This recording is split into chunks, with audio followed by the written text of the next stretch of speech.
Alright, hi guys. Hopefully this is streaming. I did have some issues with the streaming last week, so hopefully this one is better this week. Um, So, okay, I am live. Great. Hi, happy Wednesday. How are you guys? Okay, so once again, I come on here about how to help you take your content and turn it into clients, basically. Um, so, what I want to talk about this week is KPIs. I heard another content creator that I like. She used this term regarding your content. Now, if you don't know what KPIs are, they are, let me get this right. And again, this feels like gobbledygook. It's just acronyms. But basically, what this means, it's being able to measure something in your business to whether something's working or not, and then how to improve it. Now, with content, that feels maybe a little bit counterintuitive because isn't content, like writing? Is it more like an art?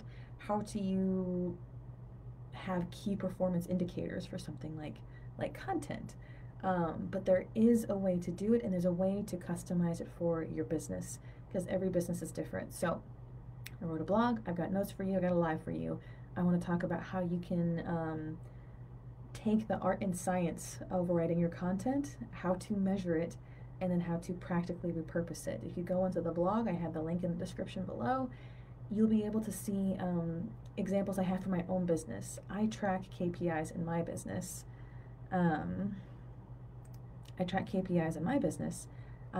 So that I can make improvements to my messaging. So anyways, I want to try to do it now. All right, so KPI. This matters because when you have good content and you use it well, it's super duper effective. So content marketing is a great stat that I love. It costs 62% than traditional marketing, so 1/3 of the price. And guess what? It generates 3 times as many leads, and they're usually higher quality. It's usually a longer game. I don't know what this is. Sorry. It's usually a longer game, right? But it pays off beautifully. It pays off in my business, the business of my clients. But the problem is, maybe you're at a point where you've been using content for a while, whether that's video, written, text, blog, email, whatever, but you're not getting clients and you can't figure out what the deal is. Why are you putting content out there and not getting clients? Because again, the goal of you putting it out there, of writing this stuff, hiring someone to write your stuff, posting on social media, scheduling the posts, you're not doing it for fun. You're not doing it just for kicks. You're doing it for a specific result. This is to grow your business. This is to make more money. And if it's not working, you either want to stop it or figure out how to make it work. So the KPIs is where it comes into place. And honestly, for you analytical bookkeeper types, I think this is perfect for you guys because it's a way to measure things, it's a way to get into spreadsheets with your content. It's good stuff. It really isn't that hard.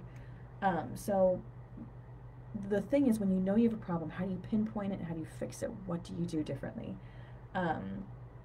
So first, let me get into what some common goals are from KPIs for content strategy. Okay, improving the reach of your brand. That's your goal. That's what you want to make your content get better at.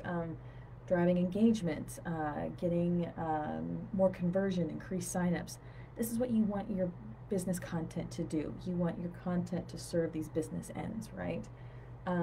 So how do you get it to help your business? How do you get your content to help your business and measure it? I want you to think about a guy who's trying to lose weight, right? Okay, we'll call him George. George is trying to lose 17 pounds. He has a very specific goal in mind. Now, what does George do on his weight loss journey? He's going to be tracking things. He's going to be logging data and things of that nature. George is going to be tracking his calories. He's going to be tracking what he's eating, how much he's exercising. He's going to be weighing himself.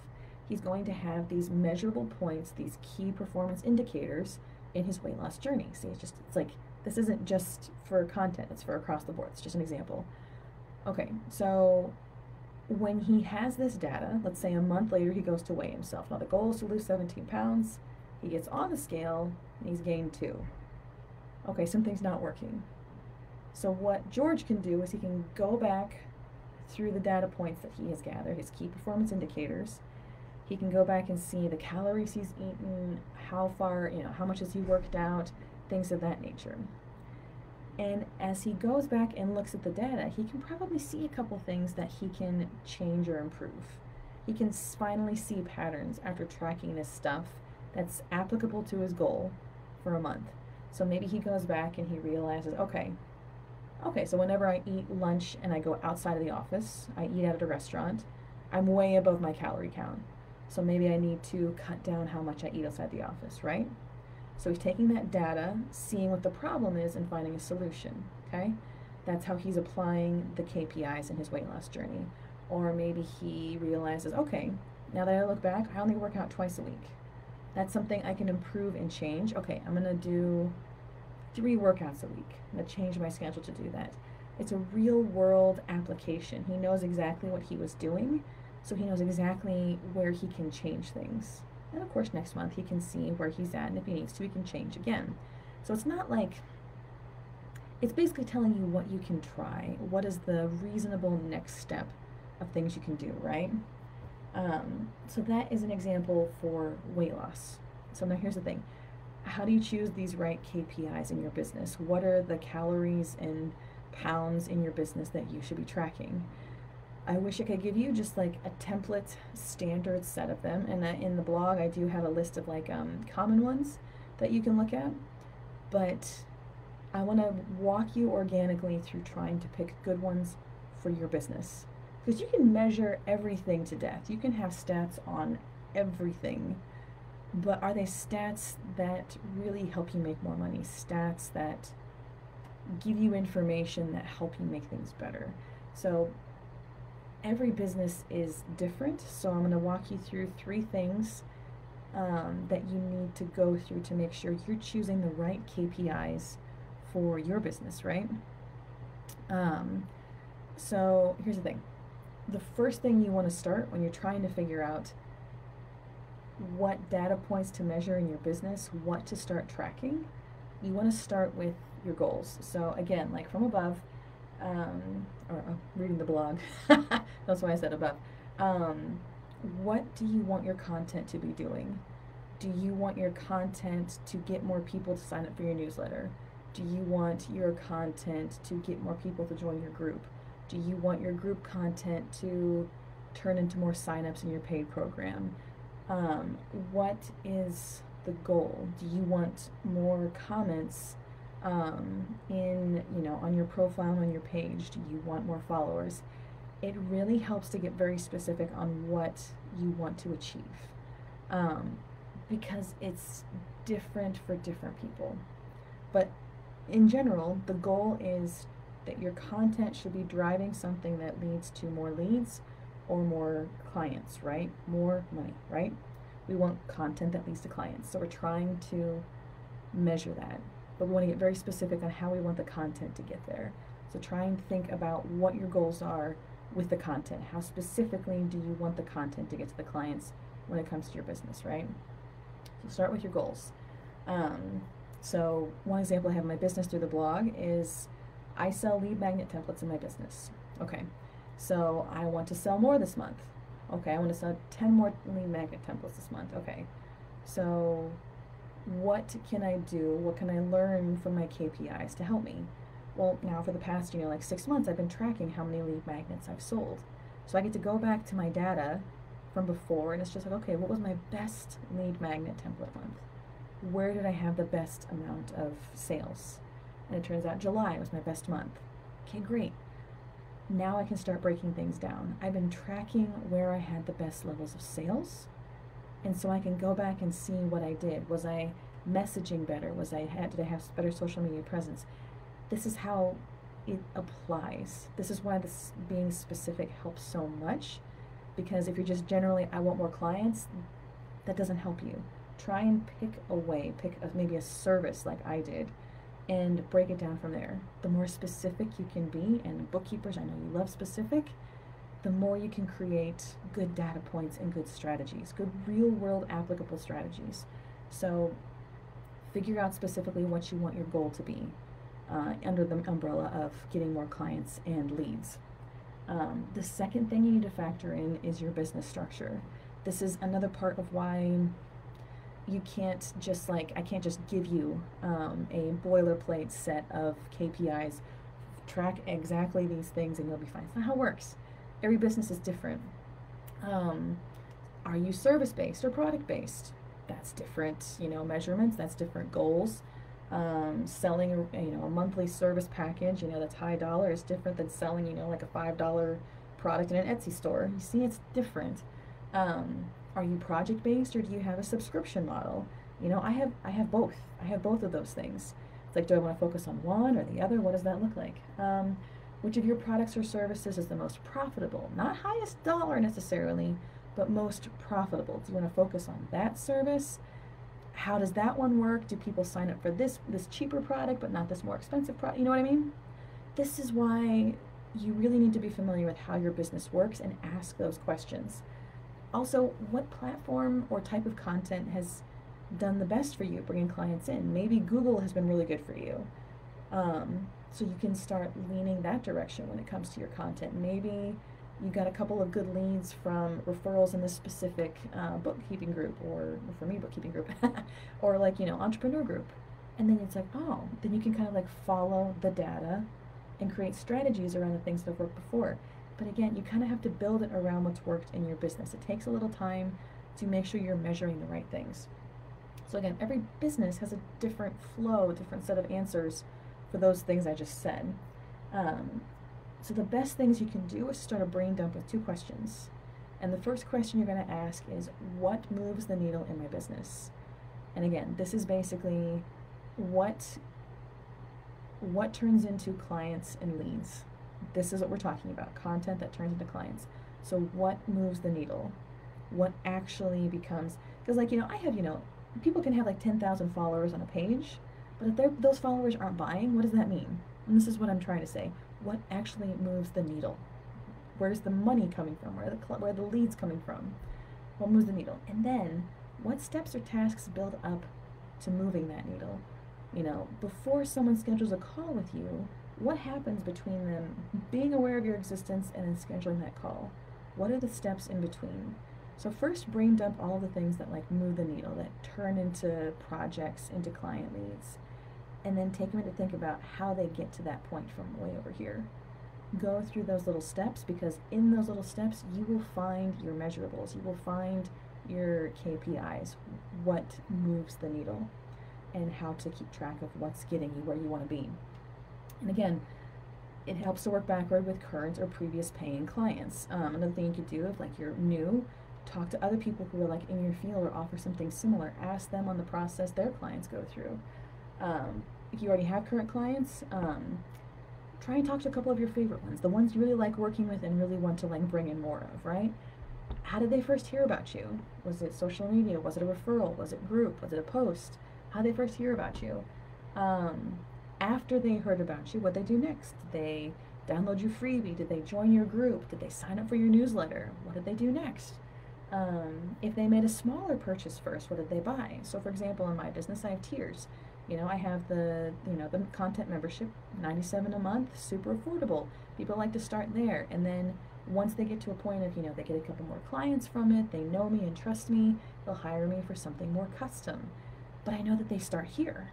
So what did they buy if they buy something smaller at the beginning? What does that indicate for you? How can you measure that? And then what made them pull the trigger to buy from or work from you? What made them put the money on the table? Maybe, they see testimonials and that's something that makes them pull the trigger. Okay, I gotta share more testimonials, right? If you have I have a renewing subscription and recurring packages, what keeps people enrolled? How can I measure that? What's my churn rate? Things of that nature. So the idea is to make sure that you're not measuring more than you have to, that you're focusing on tasks that directly affect things that move your needle. You don't need to measure you don't need to measure everything. Again, we're here to figure out how to measure the things that make you money. That way you can get better at making more money and having more clients or higher quality of clients, right? So for example, let's say that you find out that most of your paid clients, or the ones that you really like, they joined your Facebook group first, if you have one. Okay, we'll start tracking your member numbers Try and improve the quality of the content in the group, advertise it more, put your content focus there because you realize, this is where people get converted and I can double down on this. This is what we learned from the KPIs. This is what we learned from like that backtracking, okay? Like the steps along the way. Let's say that, like you have a freebie and most of the people who download it and get on your email list, they sign up for like your one of your low dollar offerings within the first month. Okay, awesome. So freebies work, the email list works.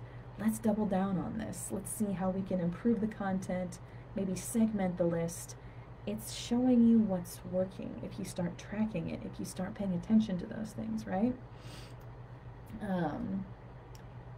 And again, you're following what works. You're following what matters. You're following, hi Diana, you're following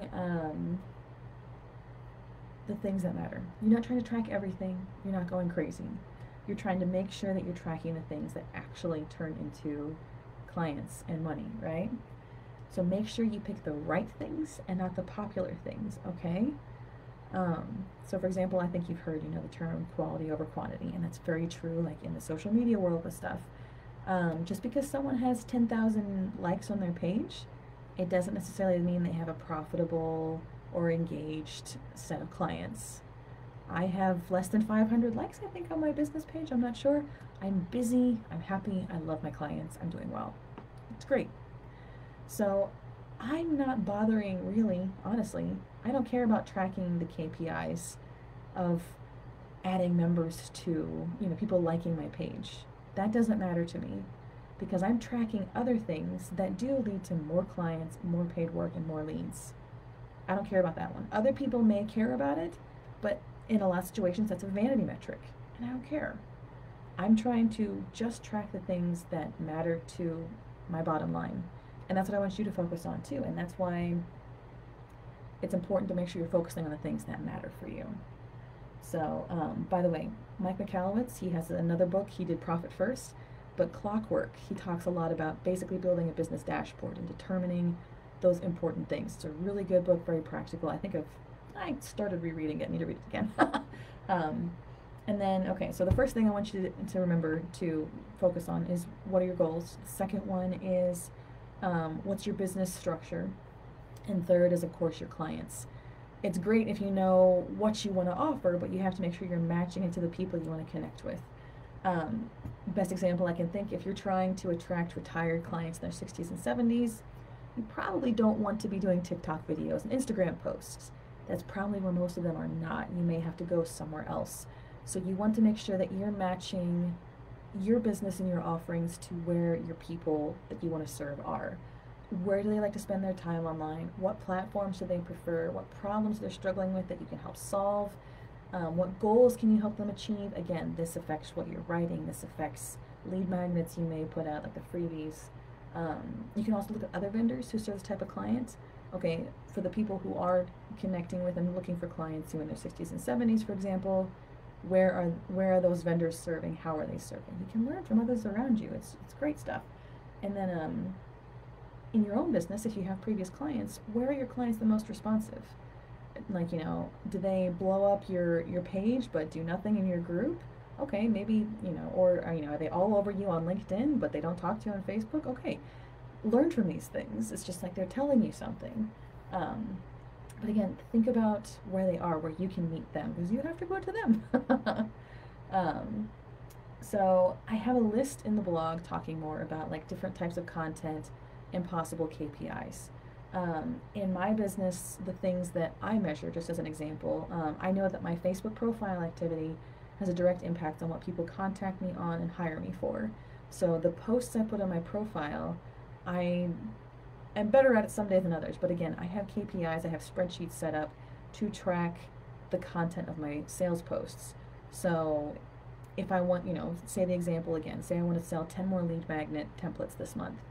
Well, then that means, since I know that my Facebook profile is where people are and respond to my posts and it affects my DMs, okay, then I can change what I'm posting on my profile to talk more specifically and skew my sales posts for those sales templates, right?